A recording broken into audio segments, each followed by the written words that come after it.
Doctor साहब, किसी का हार्ट जब खराब होता है तो सिग्नल तो देना शुरू कर देता होगा, तो सर वो सिग्नल होते कौन कौन से हैं? देखिए, अगर आप बुनियादी तौर पे देखिए तो हार्ट एक मोटर है और कोई भी इंजन तभी तकलीफ देता है जब रेस दी जाए। आपकी गाड़ी खराब हो तो इनिशियली एकदम बंद नहीं होती। आप रेस दे रहे हैं तो रेस नहीं पकड़ रहा। तो हार्ट के कार्डिनल सिम्टम्स होते हैं कि बीमारी में एक सांस और एक छाती में दर्द, ये दो चीज़ें होती हैं। बट ये बहुत सारी बीमारियों में होती हैं, सांस फूलना या छाती में दर्द। पर हार्ट के बारे में एक कैरेक्टरिस्टिक कहा गया है, चलने से दर्द बढ़ता है, रुक जाने से ठीक हो जाता है। ये सिर्फ हार्ट का ही दर्द हो सकता है और किसी चीज़ का नहीं हो सकता। तो अगर आपको ये लग रहा है कि आपकी सांस और आपका छाती का दर्द चलने फिरने, सीढ़ी चलने से बढ़ रहा है और रुक जाने से ठीक हो जा रहा है, तो वो 100% हार्ट की बीमारी है। तो सर एक तो बड़ा सिग्नल ये हो गया, इसके अलावा कोई और सिग्नल जो सर पहले ही पता लगने लग जाए हमें? कभी कभी लोग चक्कर आते हैं, गिर पड़ते हैं, किनारा पकड़ लेते हैं, बेहोशी जैसा लगने लगता है। इसे कहते हैं सिनकोपी। ये हार्ट का थर्ड कार्डिनल सिम्टम है। ब्रेथलेसनेस, चेस्ट पेन और सिनकपी। हार्ट क्योंकि एक मोटर है इसलिए यही तीन सिम्टम्स देती है। इसके अलावा जो कारण है जिसकी वजह से हार्ट आता है वो है बीपी और शुगर। अगर आपका बीपी और शुगर कंट्रोल्ड है, आपको ब्रेथलेसनेस, चेस्ट पेन नहीं हो रहा और बेहोशी जैसा नहीं लगता, तो आपका हार्ट स्वस्थ है। सर पहले ये कहा जाता था कि हार्ट जैसी बीमारियां हैं वो अमीर देशों की बीमारियां, अमेरिका की बीमारियां, और वास्तव में वहाँ पे है भी। लेकिन हमारा देश तो सर बिल्कुल कृषि प्रधान देश है, तो वहाँ सर ये दिक्कतें क्यों बढ़ गई? क्योंकि आप हिंदुस्तान में बिरयानी लेके आए। हिंदुस्तान एक वेजिटेरियन देश था। यहाँ पे सिर्फ चावल और रोटी, हमारी जो बुनियादी ज़रूरतें थी वो वेजिटेरियन फूड, राइस और वीट के ऊपर चलता था और हम प्रिडोमिनेटली वेजिटेरियन थे। पर मिडिल ईस्ट से जब एंट्री हुई, वो लोग प्रिडोमिनेटली नॉन वेजिटेरियन थे। दोनों कंडीशन में उनको भी हार्ट डिसीज़ कम था, हमको भी हार्ट डिसीज़ कम था।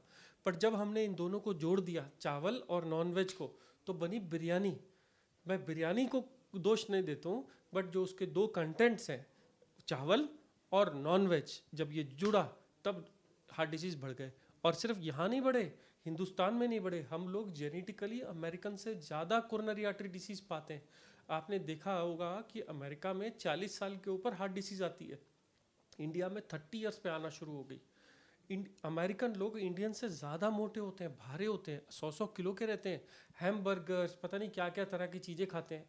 हिंदुस्तान के लोग डोसा, चावल, रोटी, चपाती खा के भी बीमार हो जा रहे हैं। वो क्यों हो जा रहे हैं? क्योंकि हम लोगों ने वेस्टर्न कल्चर को अपना लिया है। हम लोगों ने ईस्टर्न ओरिजिनल कल्चर को छोड़ दिया। जो हजारों साल पुराना कल्चर था, हमारे बच्चे आज चॉकलेट्स खाते हैं और बाहर जाकर के खाना पसंद करते हैं, बर्गर्स खाते हैं। जो हमारा नेचुरल खाना है उसको भी हमने कन्वर्ट कर दिया, डोसे को भी कन्वेंशनल डोसा ना करके कोई और तरह का डोसा कर दिया।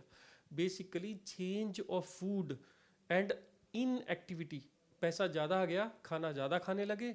आप याद करिए, लास्ट टाइम अगर आप बाहर घूमने गए हो, छुट्टी मनाई हो, कौन सी वाली ऐसा टाइम है जिसमें आपने खाना ना खाया हो?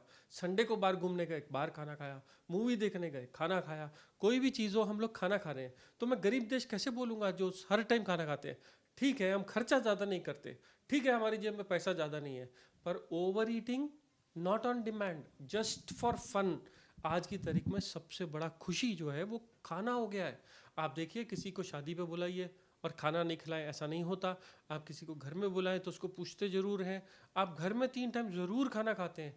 कोई भी आदमी अंडर नरिश नहीं है, ओवर नरिश्ड है। हम अपनी प्रवृत्ति से ज़्यादा खाना खा रहे हैं, मोटे हो जा रहे हैं। मोटे हो जाने से हमारा नेचुरल फूड भी अल्टर हो गया है, इसीलिए हार्ट डिसीज़ आ रही हैं। और सर फिर जस्ट मैं अगर मैं बात करूँ, मेरे पिताजी हैं और उनको हार्ट इशू आया, और सर मैं आपके पास में आता हूँ। आपके पास में जैसे आता हूँ सर, आप आते ही देखते हैं और अरे अरे, इनको तो स्टेंट डलवाना पड़ेगा। तो सर ये स्टेंट क्या बीमारी है, क्यों इतना ज़्यादा इसका प्रचलन बढ़ गया? दूसरा, आपके पास में जैसे पहुँचते हैं आप एंजियोग्राम करवाना शुरू कर देते हैं, आप उसका 2D इको करवाना शुरू कर देंगे, ईसीजी शुरू करवा देंगे। पैसे वो अगले के पास है या नहीं है, लेकिन वो काम जरूर शुरू हो जाता है। तो सर क्या ज़रूरी है ये सारी चीज़ें, और ऐसा क्यों है, क्यों इस चीज़ों का डर फैलाया जा रहा है? एक्चुअली एक ब्रांच कार्डियोलॉजी जो हार्ट की मेडिसिन है, 1970 में इसने बहुत डेवलपमेंट देखी अपनी। उस टाइम पे एक जर्मनी में एक साइंटिस्ट थे जिन्होंने ये पता किया कि हम हार्ट का इलाज पाइप डाल के किया जा सकता है और ये सारी तारें हार्ट तक जाके जुड़ जाती हैं। उन्होंने एक चूहे में एक स्टंट डाल के देखा, फिर एक इंसान में भी स्टंट डाल के देखा। स्टंट कुछ भी नहीं था, एक स्प्रिंग है जो आपकी आर्टरी को खोल के रख देता है। अगर आपकी आर्टरी बंद है और वो कोई चीज़ अंदर से लेके उसको अगर जाम को खोल दो तो सडनली हार्ट की ब्लड सप्लाई वापस आ जाती है। और उन्होंने पाया कि जो लोग हार्ट अटैक से मर जाते थे अब हार्ट अटैक से नहीं मरते। आप देखिए, आपको याद करिए, आपने हार्ट अटैक बहुत कॉमनली सुना होगा इंडियन पॉपुलेशन को, पर मरते बहुत कम सुना। क्यों? क्योंकि बहुत अच्छी दवाइयाँ और बहुत सर्जरीज, बहुत सारी चीज़ें आ गई। इनफैक्ट गवर्नमेंट ने आरोग्यश्री में भी इसको अप्रूव कर दिया और इतनी सारी डेवलपमेंट हुई कि आने वाले 30 साल के अंदर हम हार्ट के मरने वाले लोग सिर्फ 1% रह गए। जबकि आज की तारीख में अगर लोग डरते हैं तो इसी चीज़ से डरते हैं, साहब इनको हार्ट अटैक हो गया तो सबसे ज़्यादा डरते हैं, दूसरा ब्रेन स्ट्रोक हो गया तो डरते हैं। इन दोनों के लिए स्टंट दुनिया में बन गए, मॉर्टेलिटी कम हो गई, लोग नहीं मरते अब इनसे। बट हाँ, ये सच्चाई है कि अगर कोई भी हॉस्पिटल आता है तो उसको फोर्स किया जाता है, उसको एंजियोग्राम बताया जाता है, उसका खर्चा ज़्यादा कराया जाता है। अब ये अनफॉर्चुनेट है, पर सारे डॉक्टर्स ऐसे नहीं हैं। कुछ जगहों पे ऐसा किया जाता है जिसको मैं प्रमोट नहीं करता हूँ, बट मैं कहता हूँ कि हाँ, हार्ट डिसीज़ को पहचानिए। अगर आपका दर्द कंटिन्यूस हो रहा है, अगर आपका बीपी लो है, अगर आपके ईसीजी में फ्रेश चेंजेस आए, अगर ब्लड टेस्ट हार्ट अटैक बताए, तो आप सही रास्ते पे हो। तो आपको इमरजेंसी में केस करना पड़ेगा, नहीं किया तो वो हार्ट नहीं बचता, तो फिर बाद में बात करने का फ़ायदा नहीं रहता। बट हाँ, अगर आप सिर्फ रूटीन चेकअप के लिए, टीएमटी के लिए जा रहे हैं, उसमें आपको एक हार्ट का अंदेशा बता के रोक रहे हैं और कह रहे हैं कि एंजियोग्राफी करनी है, तो वो थोड़ा सा गलत लगता है। गवर्नमेंट ने बाकायदा स्टेंट की, बाकायदा सर्जरी को लेकर के गाइडलाइंस बना दी हैं, स्टेंट की प्राइजेस को लेकर के बना दी हैं, और फिर भी सर जब हॉस्पिटल में जाता है तो भयंकर तरीके से जेब काटी जाती है। सर इस पे क्या कहेंगे? सर, सरकार ने पूरी होमवर्क नहीं करी। उन्होंने सिर्फ स्टंट के दाम कम कर दिए। अब स्टंट के लगने वाले सामान के दाम को कौन कम करेगा? हॉस्पिटल में रहने के लिए दामों को कौन स्ट्रेट करेगा? डॉक्टर्स की फीस को कौन स्ट्रेट करेगा? डॉक्टर्स की डिग्री के हिसाब से जितना खर्चा होता है और उनके जो हॉस्पिटैलिटीज़ और इस सब की खर्चे होते हैं वो कैसे स्ट्रेट होंगे? तो गवर्नमेंट को फर्स्ट टू लेकर एंड तक हर चीज़ को सेटल करना पड़ेगा। ये तय करना पड़ेगा कि जैसे एक स्कीम के सिस्टम के हिसाब से कि ये चीज़ करेंगे तो इतना पैसा लगेगा। सरकार ने आधा काम कर दिया, सिर्फ स्टंट का प्राइस कम कर दिया। इन लोगों ने, जो बीच के सौदागर थे, उन लोगों ने बाकी सबके प्राइस बढ़ा दिए। तो अब सिर्फ एक स्टंट तो ऐसा चीज़ नहीं है कि मैं आपके हाथ में दूं और बोलूं आप अपना डाल लीजिए, खा लीजिए, घर जा कर के हो जाएगा। इसको लगाने के लिए भी सामान लगता है, उसका प्राइस कम नहीं किया, उसको अमेरिकन कंपनीज को दे दिया। तो वो सारी चीज़ें अगर मेड इन इंडिया करना है, और stunt made in India doctor APJ Abdul Kalam ने बनाया था, तो बाकी सारी चीज़ें भी इंडिया में शुरू करी जाएँ, उनकी फैक्ट्री लगाई जाए, सारे सामान को सस्ता किया जाए और गवर्नमेंट का उसके ऊपर डंडा कंट्रोल होना चाहिए कि इससे ज़्यादा पैसा नहीं लगेगा, तब इंडिया में स्टंट्स के रेट कम होंगे। सर गवर्नमेंट ने तो जेनरिक दवाइयों के लेकर के बहुत अच्छा काम किया है, इसको लेकर भी गाइडलाइंस बना दी हैं कि इनमें बहुत ही सस्ती दवाइयाँ, जेनरिक दवाइयाँ देनी चाहिए। एक 2 रुपए की दवाई भी आती है सर, आप भी देखते हैं, और एक 2000 रुपये तक की दवाइयाँ भी आती हैं। तो डॉक्टर्स हैं वो 2000 वाले को ज़्यादा कंसंट्रेट करते हैं। सर, कंसंट्रेट नहीं करते, अवेलेबिलिटी के ऊपर है। जो जेनरिक दवाइयाँ उसके पूरे अगर शहर के अंदर 1 या 2 दुकानें हैं तो लोग क्या करते हैं, लोग नीचे जाके दुकान पे लेते हैं। नीचे जो किनारों पे जो दुकानें बनी रहती हैं वो अपने मार्जिन के हिसाब से ज़्यादा दुकानें खुली हैं। अगर आप शहर में देखिए तो नॉन जेनरिक की दुकानें अगर 100 होंगी तो जेनरिक की सिर्फ 1 है। क्यों? क्योंकि उसमें मार्जिन नहीं है, प्रमोशन नहीं है, उसके लिए कोई कुछ कहता नहीं, बोलता नहीं, करता नहीं, अवेलेबल भी नहीं होती। मैं ये कहता हूँ कि आप पहचानिए, डॉक्टर ने मान लो एक कोई भी दवाई की बात करी है, तो दवाई की कंपनी का नाम नीचे यहाँ लिखा है, सॉल्ट का नाम ये लिखा है। आप क्यों सॉल्ट का नाम देख करके उसी की दवाई नहीं लेते? हर दवाई के ऊपर ऐसे ही लिखा रहता है। आप पत्ते के ऊपर पढ़िएगा, नीचे कंपनी का नाम और कंपनी की सॉल्ट का नाम लिखा रहता है। आप सिर्फ सॉल्ट के नाम से दवाई लीजिए ना जेनरिक में जा करके। अगर इमरजेंसी में है और आपको कभी कोई दवाई लेनी भी पड़ रही है महंगी कंपनी की, तो टेम्परेरी 5 दिन 10 दिन की लीजिए। पर जेनरिक की दवाइयाँ उतनी ही इफेक्टिव हैं, और डॉक्टर को तो सॉल्ट से मतलब है। आपको हाइपरटेंशन है, शुगर है, आप शुगर की दवाइयाँ लीजिए, जेनरिक की बहुत अच्छी आती हैं, इनफैक्ट ज़्यादा अच्छी क्वालिटी है, मैं तो मानता हूँ। मेरा मानना ये है कि आपको जेनरिक दवाइयाँ क्यों लेनी चाहिए बताता हूँ। अगर आपने 100 रुपए की 10 गोलियां ली तो 10 रुपए की गोली पड़ी। अगर यही गोली 1 रुपए की होती तो आप आराम से सारा साल इलाज कराते, गोलियां नहीं छोड़ते। गोलियां छोड़ने से जो नुकसान हुआ, अब आदमी कंटिन्यू क्यों नहीं कर सकता? क्योंकि गोलियां बहुत महंगी हैं। तो गोली छोड़ के जब आदमी आता है तो उसकी शुगर और बिगड़ जाती है। आपको गोली वही लेनी चाहिए जो आपकी जेब को सराहे, जो आपकी जेब में कंट्रोल हो, जो आपका क्वालिटी में कोई डिफरेंस नहीं है। अगर मैं खुद गोली खाना चाहूँगा तो जेनरिक ही लूँगा, मैं खुद कंपनी की नहीं लूँगा। सर आपने बताया कि जैसे हार्ट सिग्नल देना शुरू कर देता है और उसके लिए जो मेजर रीजंस आ जाते हैं कि हाइपरटेंशन एक बड़ी चीज़ आ जाती है, दूसरा सर उसमें डायबिटिक जो कंडीशंस हैं वो बन जाती है। सर इनको रोकने के लिए हमारे घर पे क्या हो सकता है, क्या कुछ हम काम शुरू करें? सर जी, हमारे घर में 2 जहर परोसे जाते हैं, एक है नमक और एक है चीनी। ये दोनों नेचुरल डाइट नहीं है। आप देखिए सब्जी के अंदर हम लोगों ने आदत बना ली है मसाले डालने की, उसको टेस्टी करने के लिए। फूड किसी भी तरह का रहने दो, उसमें नमक डालने की आदत हो गई है। बगैर नमक के हम खाना नहीं खा सकते। आप पूछ लीजिए किसी से कि आप चीनी और नमक अगर मैं आपके घर से हटा दूं तो आप क्या खा पाओगे? तो आप कहोगे कोई भी चीज़ ऐसी नहीं आती जिसमें चीनी या नमक ना डले। पर आप अपने आप से पूछिए, क्या ये दोनों नेचुरल हैं? क्या जानवरों को कभी बीपी शुगर हुआ था? या आप एक मुझे जानवर का नाम बताओ जिसको बीपी होता हो। उनमें भी बुजुर्ग होते हैं, कुत्ते हम लोग घर में पालते हैं, क्या वो हाइपरटेंसिव होते हैं? क्या उनको शुगर होती? क्यों नहीं होती? क्योंकि वो चीनी नहीं खाते, क्योंकि वो जूस नहीं पीते, पी नहीं सकते, उनको चीनी मिलती नहीं। ये जहर आप 1 साल से अपने बच्चे को परोसते हो, मिल्क में मिला के घर में देते हो, रोज खाते हो नियम से। सुबह चाय के अंदर चीनी, दोपहर चाय के अंदर चीनी, शाम को चाय के अंदर चीनी, हर सब्जी के अंदर नमक डालते हो। एक सब्जी का नाम बताओ जिसमें नमक ना डलता हो। और आप नहीं, मैं खुद ये करता हूँ, कंट्रोल नहीं होता, खाना नहीं खाया जाता। पर हम कम तो कर सकते हैं। मैंने खुद चीनी बंद कर दी। मैं आपसे ये कहूँगा कि चीनी नेचुरल प्रोडक्ट नहीं है।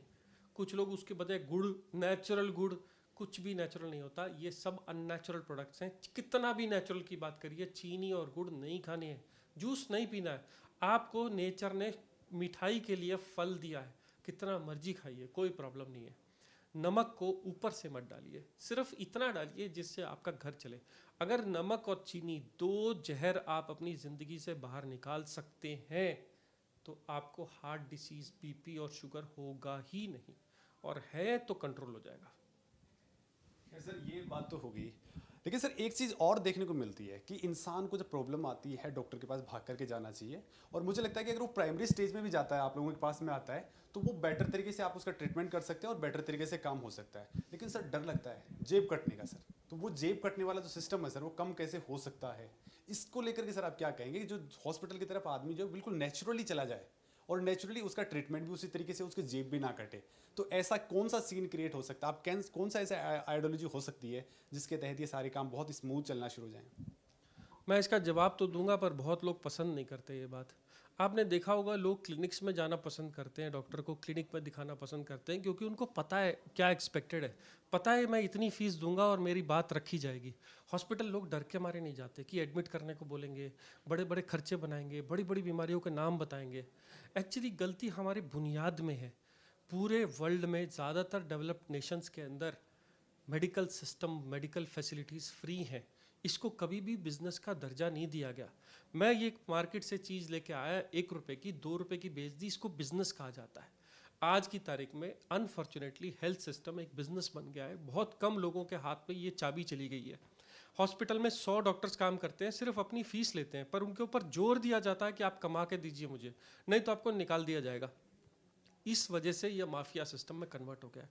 मैं चाहता हूँ कि सरकार सारे प्राइवेट इंस्टीट्यूट्स को बंद करके गवर्नमेंट में कन्वर्ट करे। हर एक के ऊपर ऐसा डंडा चलाया जाए कि वो उनके कंट्रोल के अंदर हो। डॉक्टर्स को अपनी फीस अपनी कैपेबिलिटी के हिसाब से और वर्क कल्चर के हिसाब से देनी चाहिए, क्योंकि अगर आप ऐसा नहीं करोगे तो लोग डॉक्टर, आपके बच्चे डॉक्टर बनना बंद कर देंगे। कम से कम उनके खाने के और उनके घर के रहने के ताकत के बराबर उनको पैसा देना पड़ेगा। दवाइयों को जेनरिक में कन्वर्ट करिए और उनकी बिक्री को कंट्रोल करिए, और ये देखिए कि उसमें माफ़ी सिस्टम ना ऐड हो। ब्लड टेस्ट, जो हज़ारों टेस्ट, 2000 रुपये में 50 टेस्ट करा लो, किसी को नहीं पता उस टेस्ट में क्या आया क्या नहीं आया। प्राइमरी हेल्थ चेकअप के नाम पे लूट लिया जा रहा है। बड़ी बड़ी दुकानें खुल गई हैं जिसमें 50-50 टेस्ट, 30-30 ब्लड के टेस्ट कराए जा रहे हैं, जिनका कोई मतलब नहीं है। उस आदमी को टेस्ट नहीं मिल रहा जिसको ज़रूरत है, और उसको मिल रहा है जिसको कोई ज़रूरत नहीं है। और उसको ज़बरदस्ती कराया जा रहा है। ये सब टेस्ट, हेल्थ चेकअप्स कराए जा रहे हैं, स्कूलों में जा करके, बड़ी बड़ी ऑर्गेनाइजेशन में जाके कराए जा रहे हैं। हेल्थ सिस्टम को मिसयूज़ किया जा रहा है, एब्यूज़ किया जा रहा है। हेल्थ सिस्टम बहुत मुश्किल से मिलता है। It is a boon to society. एक सोसाइटी में डॉक्टर और हेल्दी सोसाइटी होना एक सोसाइटी की बहुत बड़ी किस्मत की बात होती है। इसको कैसे यूज़ करना है, ये हमारे हमारे जो कंट्रोल करने वाली ऑर्गेनाइजेशंस हैं, ये उनके हाथ में होना चाहिए। डॉक्टर्स को डिग्री के हिसाब से कितना पैसा मिले, हॉस्पिटल के हाथ में कितना परसेंटेज का बेनिफिट आए, या सारे के सारे सिस्टम को गवर्नमेंटाइज कर दीजिए। मत डरिए गवर्नमेंटाइज करने से, क्योंकि अगर आपने एक डिसीजन ले लिया, डीमोनेटाइजेशन का भी तो डिसीजन लिया था, वो आसान तो नहीं था ना। तो पूरे हेल्थ सिस्टम को गवर्नमेंट करने में कितनी देर लगती है। अगर विल होता है, और अगर विल होता तो ये कोरोना में ही हो जाना चाहिए था, क्योंकि लोग नहीं लूटे जाते अगर ये सारा गवर्नमेंटाइज होता। कितने हजारों हॉस्पिटल्स ने कितने हजारों बिल्स बना बना के लोगों को, मैं ये नहीं कहता हूँ लूटा, उन्होंने अपना बिजनेस किया, पर वो बिजनेस को होने की इजाज़त दी किसने? सरकार ने दी, हमारी संस्थाओं ने दी। अगर मान लो सरकार उसी दिन बोल देती कि महाकाल आ गया है और अब मैं ये अलाउ नहीं करती, अब सारा का सारा सिस्टम हमारे हाथ में है, हम तय करेंगे कि कौन कितना कमाएगा और कौन कितना ले जाएगा, तो ये सब महामारी आती नहीं थी। लोगों के ऊपर, लोगों की जेब के ऊपर बोझ आता ही नहीं था। हमारी सैलरीज गवर्नमेंट देती, दवाइयों की जिम्मेदारी, ऑक्सीजन की जिम्मेदारी गवर्नमेंट उठाती।